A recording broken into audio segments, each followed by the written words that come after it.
YouTube, I'm sure by now a lot of you've heard the news. Kobe Bryant, as you know, lost his life Sunday, January 26, 2020.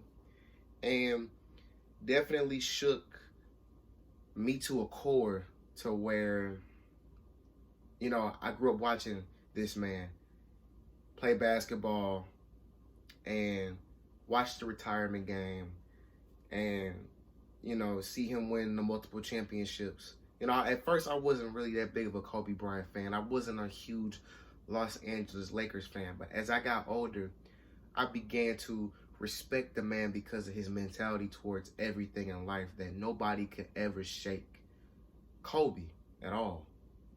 And I have nothing but the utmost respect. He loved his family, his wife, all his kids. R.I.P. Gigi as well too. She was the next big thing, and I'm saying it, and I'm standing on that. She was the next big thing coming out, whether men or women.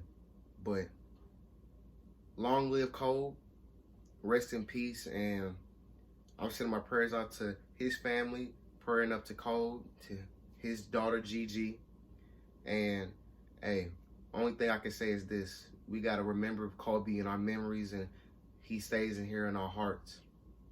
And we just gotta keep moving forward and be strong. And we all gotta have a little bit of a Mamba mentality in order for us to get through everything. So, R.I.P. Kobe, man. Let's get to this video. YouTube, it's your boy DC here with another video. Y'all act wild on Twitter. I'ma not even just waste y'all time with the intro. We just gonna hop right into it. So stay tuned.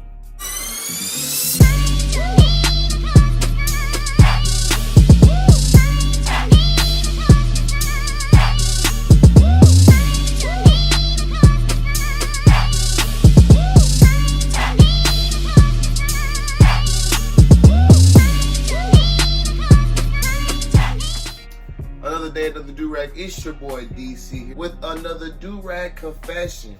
Today we getting ready to talk about the pros and the cons of Twitter. Now, the Blue app has been steadily blowing up the past few years, from when I was in high school to all the way now in 2020. So let's talk about the pros and cons. I'm gonna start with the good stuff. What is Twitter great for? Twitter is great for the news. If there's new music that's come out, if there's new reports of anything going around in the international, or anything that's personal to you that you may find important, that's what it's used for. Now let's get into the cons of it, because baby, I got a whole list and we ain't got that much video, so we just gonna go ahead and get into it. First thing, when the World War III memes came out, it kind of seemed like everything was being taken as a joke.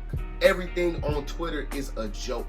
So when we bombed the equal vice president of Iran, there wasn't a, oh my God, it's a war coming. It was, but everything was being taken as a joke. Here's another example. There was a video that I saw not too long ago. There was a guy, he was rolling through rough parts of, I believe, Detroit, and he was recording the whole time. And there was a lady that came in the car, and she obviously was a streetwalker. If you don't know what a streetwalker is, for some of y'all, say it, baby. I'm a prostitute. She came in the car. He started talking to her. Oh, you know you got into the wrong car, right? Started driving.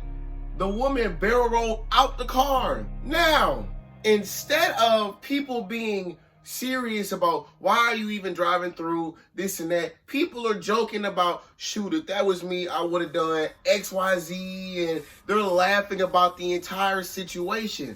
Here's why it's a serious situation. This young woman, yeah, she might have been a streetwalker, whatever, but she put herself in harm's danger with the gentleman that had who knows God what intention of doing what to her. Number one. Number two, he been recording the whole time. So who knows what could have happened to that young lady. And number three, in the comment section, y'all are wrong. It's always that 15 seconds of fame that gets to your head. Always. You gotta have a nice tweet, gotta always have a nice comment, gotta always mention something to make sure that your channel blow up, to make sure your stuff blow up, so that you can go and advertise whatever is going on underneath whatever you got going on. Here's another con. When I'm scrolling down my timeline, whenever I'm at work, you know, I'm not really supposed to be on my phone at work. Whenever I'm on my phone at work, what do I see? I refresh, scroll up, it's a woman doing outlandish, out-of-pocket stuff. She's playing with herself. If you don't know what that means, I'm not going to go more in depth. You know exactly what the hell I mean. And I got people coming up, ooh, who is that? Da da da da. Man, if you don't back up.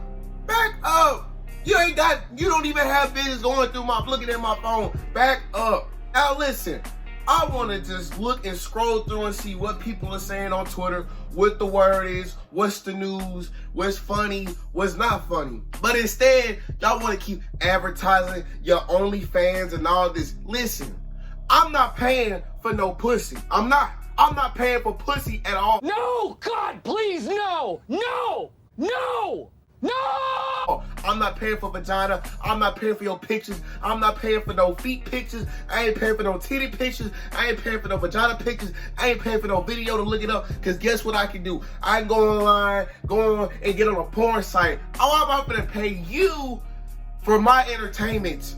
I got free sites. I don't need you. So this is what we're gonna do starting this year. Yeah, we're about midway through January, almost to February, blase. Here's what we're gonna do. We're gonna stop doing that, and what you're gonna do is you're gonna go on Pornhub, you're gonna put all your content on Pornhub, where you can sell it on Pornhub, and get that shit off my timeline, because I'm not getting ready to keep looking at that all the time, scrolling down because y'all wanna retweet. Y'all so damn thirsty, man.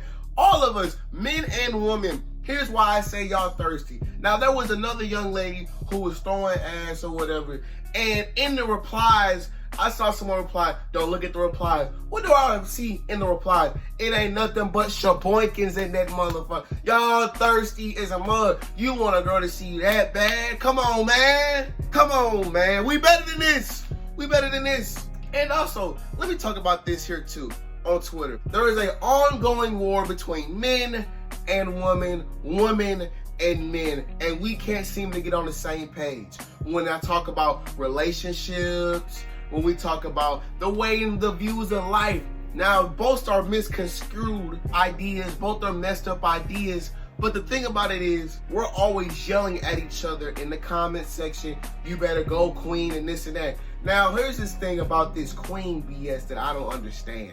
When it comes to a certain comment, it could be the most jacked up comment ever. Let me think for a second. Give me a moment.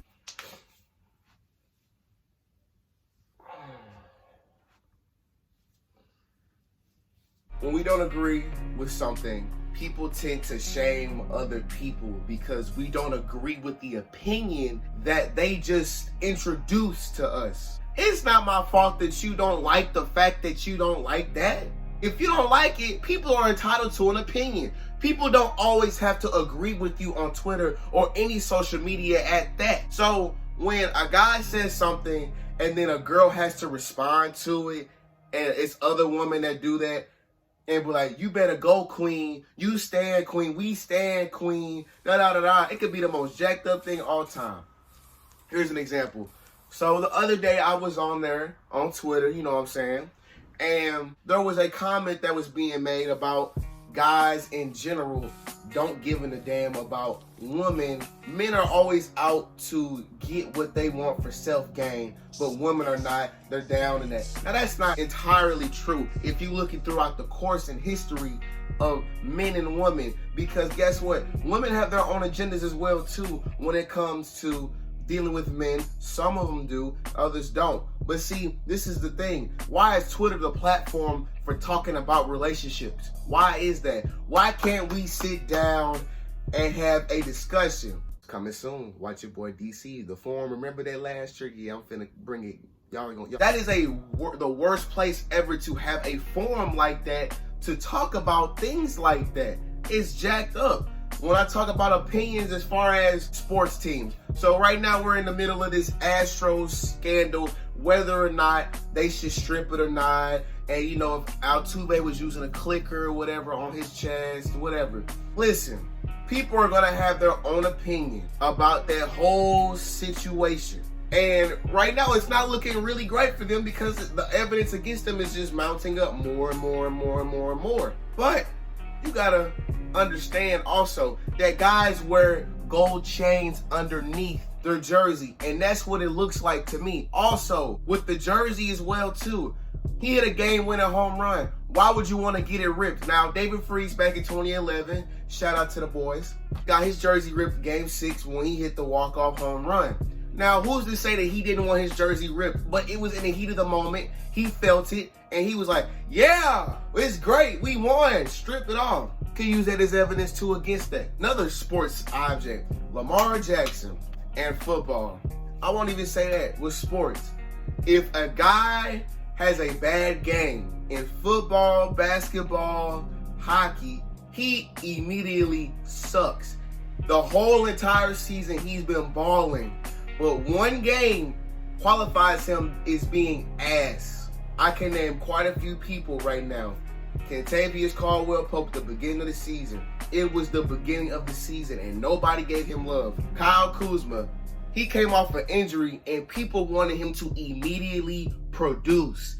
How? He's got to get his legs underneath him. He's got to get back in rhythm. Dwight Howard has been injured the past few seasons, and this is his very first healthy season. But people have been getting on his behind because he hasn't been at that magic Dwight level. He hasn't been at the Dwight level that was with the Lakers the first time with Kobe. That man was injured. Give these people a break. Y'all talk about so many people. Let's talk about artists too. The artists that come out. Y'all be messing with these artists for 2, 3, 4, 5 months, posting it, everything on Twitter. But then they can do one bad thing and you're slandering their name. Y'all go deep, dig. Hey, be digging deep to find old tweets about something that they said.